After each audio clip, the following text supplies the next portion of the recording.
contaremos unos episodios que le gustaron mucho a Julio Verne. Cuando los conoció, escribió Los amotinados del Bounty.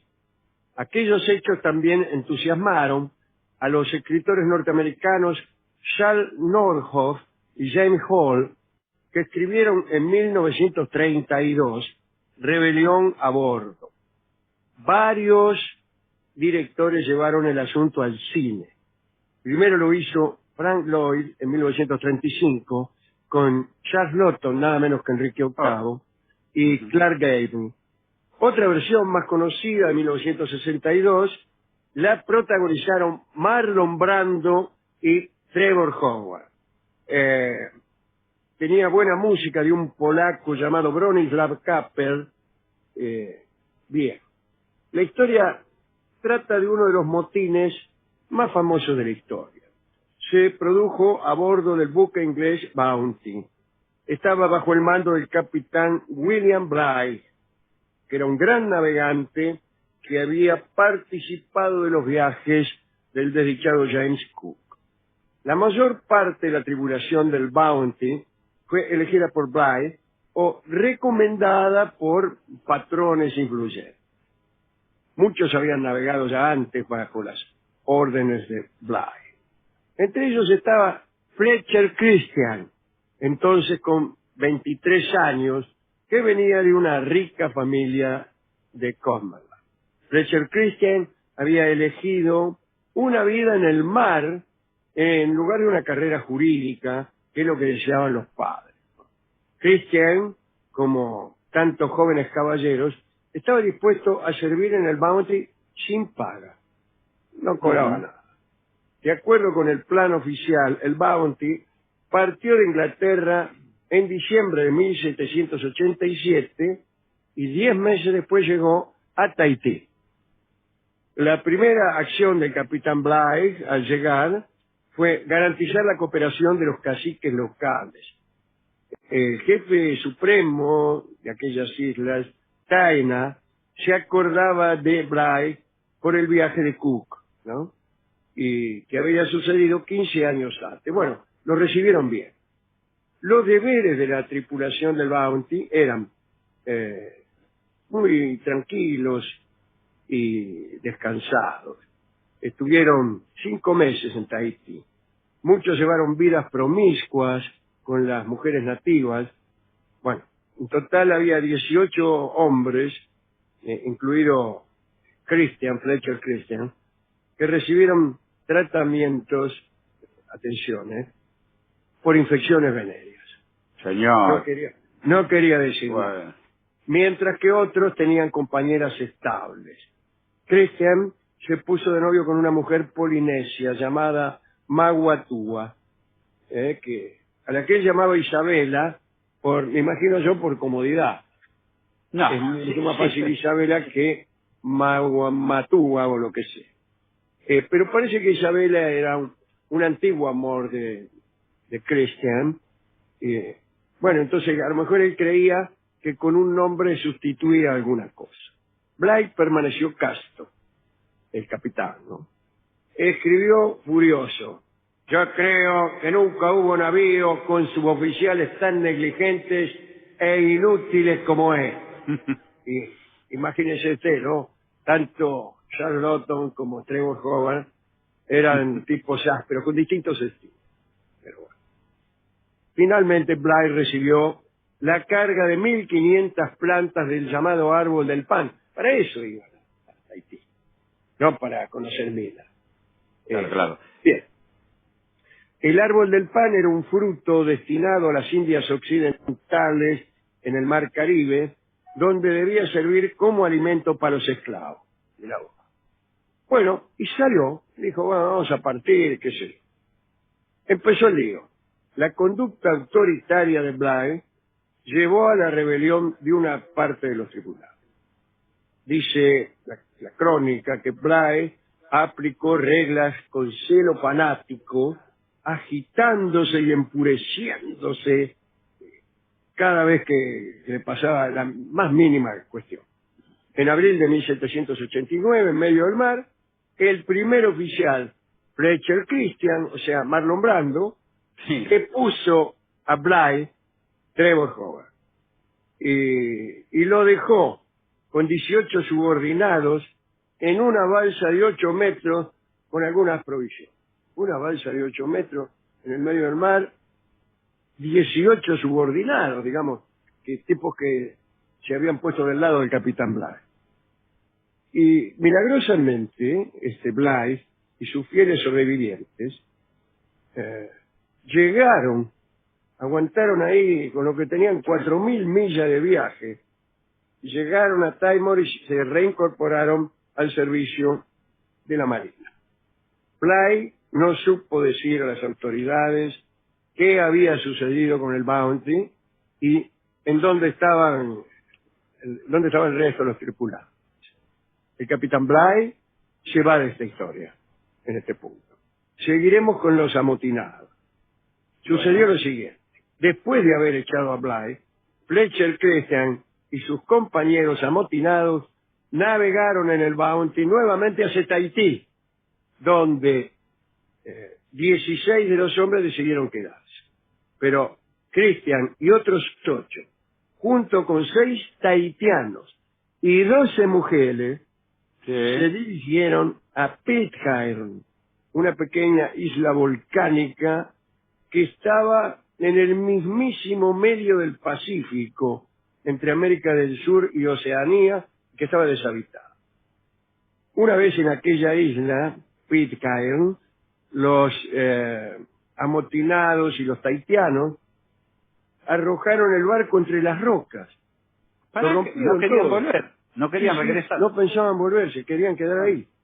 Sacaron todos los elementos que podían servir y finalmente, el 23 de enero de 1790, le prendieron fuego. Oh, mira. Bueno, este grupo empezó lo que Fletcher Christian imaginó como una existencia idílica y Claro. quería construir su utopía. Sin embargo, los problemas aparecieron inmediatamente, debido en parte a la proporción desigual de hombres y mujeres. Había más hombres que mujeres y entonces vio cómo son estas cosas Sí. y empezaron a matarse entre ellos. Dice la crónica, tensiones y rivalidades fueron surgiendo gradualmente, ya que los británicos perseguían a los tahitianos y creían que eran de su propiedad.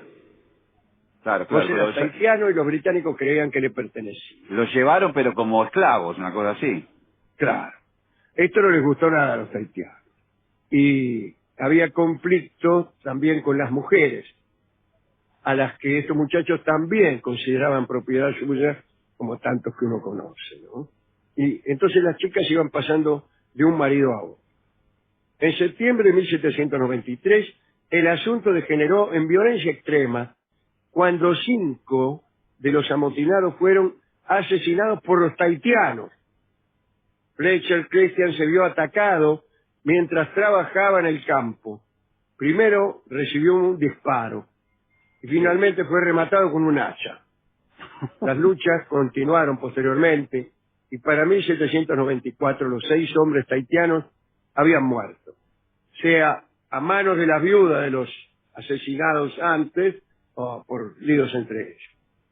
10 años después del motín, John Adams era el único hombre maduro sobreviviente, con 11 mujeres y 23 hijos.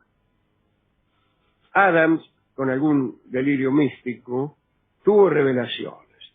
Dijo que un ángel que parecía estar parado a su lado le habló y lo amonestó por su vida pasada. Después del llamado al arrepentimiento, el ángel le dijo que enseñara a los niños el camino de la Biblia.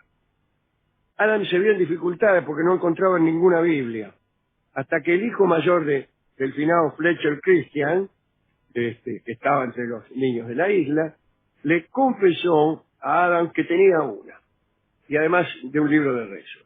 Y esos fueron los libros de texto usados en la escuela que el arrepentido Adams organizó. Desde ese momento, bajo la guía de un amotinado, penitente y un poco mesiánico, el poblado comenzó a desarrollarse como una sociedad pacífica. El mundo exterior conoció por primera vez esta isla en 1808, esta isla y su comunidad, ¿no? El capitán Mayer Folger, a bordo del barco americano Topaz, avistó la isla y se detuvo para buscar focas. Para su asombro, un pequeño bote remó desde la costa y 3 jóvenes los saludaron en perfecto inglés. El capitán Folger informó su hallazgo, pero el descubrimiento de ese escondite no causó impresión porque Inglaterra estaba muy preocupada haciéndole la guerra a Napoleón. Recién 7 años más tarde, 2 barcos ingleses volvieron a encontrar la isla casi por accidente y otra vez los capitanes, pasmados, encontraron jóvenes de habla inglesa. Uno de estos capitanes, que eran filólogo en pantuflas, creyó que podían ser, aquellos niños, los exponentes más antiguos y originarios de los britanos y que debían conservar los modismos primeros del habla inglesa. Y empezó a escribir al respecto este filólogo, hasta que le dijeron que no, que eran tipos que estaban ahí por algo que había pasado hacía muy poquito. El capitán filólogo entonces tiró todo lo que había escrito al agua. Cuentan que John Adams, en su afán por redimirse, asumió las responsabilidades para ser llevado a Inglaterra bajo arresto, quiero decir, las responsabilidades por haberse amotinado. Pero los capitanes recién llegados le dijeron que no se preocupara, que el asunto ya había perimido. Se quedó entonces en Pitcairn, en donde murió en 1829, digo Adam, ¿no? A la edad de 62 años. Ya más en contacto con el mundo, algunos habitantes de Pitcairn emigraron a Tahití, otros a la isla de Norfolk. Un grupo retornó, organizó un sistema de gobierno y la colonia entera abrazó la fe adventista del séptimo día. Hoy esa iglesia es la única de Pitcairn. Algunas personas que visitaron la isla informaron que la comunidad era devota, hospitalaria y que incluso después del descubrimiento de su existencia continuaban viviendo en una economía cerrada. La comunidad creció porque se daban casamientos entre primos. Su número llegó a 200 en 1937 y después fue bajando. Hoy todos los apellidos son Christian, Young y Adams. Y claro, todavía queda la campana del barco Bounty. Está en una plaza humilde del caserío de la isla. Es, junto a la Biblia de Christian, la reliquia más reverenciada. Se la usaba desde la organización de Adam para llamar, me refiero a la campana, ¿no? Para llamar a los servicios religiosos. Si se daba una sola campanada, eran servicios religiosos. 5 golpes, barco a la vista. 4, reparto público de las mercancías. 3, reunión en la aldea. ¿Qué sé yo? Sí, bueno. Los deseos de Fletcher primero y de Adam después, de gestar una isla utópica, nunca llegaron a materializarse del todo. Muchos pobladores de Pitcairn debieron abandonar la isla por los ensayos atómicos en el Pacífico Sur. Parece que se la tiraban a mala la voz. Pitcairn es una isla famosa por ser el país menos poblado del mundo, aunque no es una nación soberana. Hoy tiene 67 habitantes de 9 familias. Esta es la historia que interesó a Julio Verne, a muchos directores de cine, al menos a 2, y en este caso ahora a nosotros. ¿Con qué canción podemos ilustrar la historia? Escucharemos Extraños en el Paraíso. Ah, claro. Una canción muy pertinente que va a tocar ahora la orquesta íntegra de Gran Purcell, y que ha sido compuesta, me refiero a la canción, en alusión a todos estos amotinados que fueron a parar a aquella isla de Pitcairn, que para ellos era el paraíso. Y sí.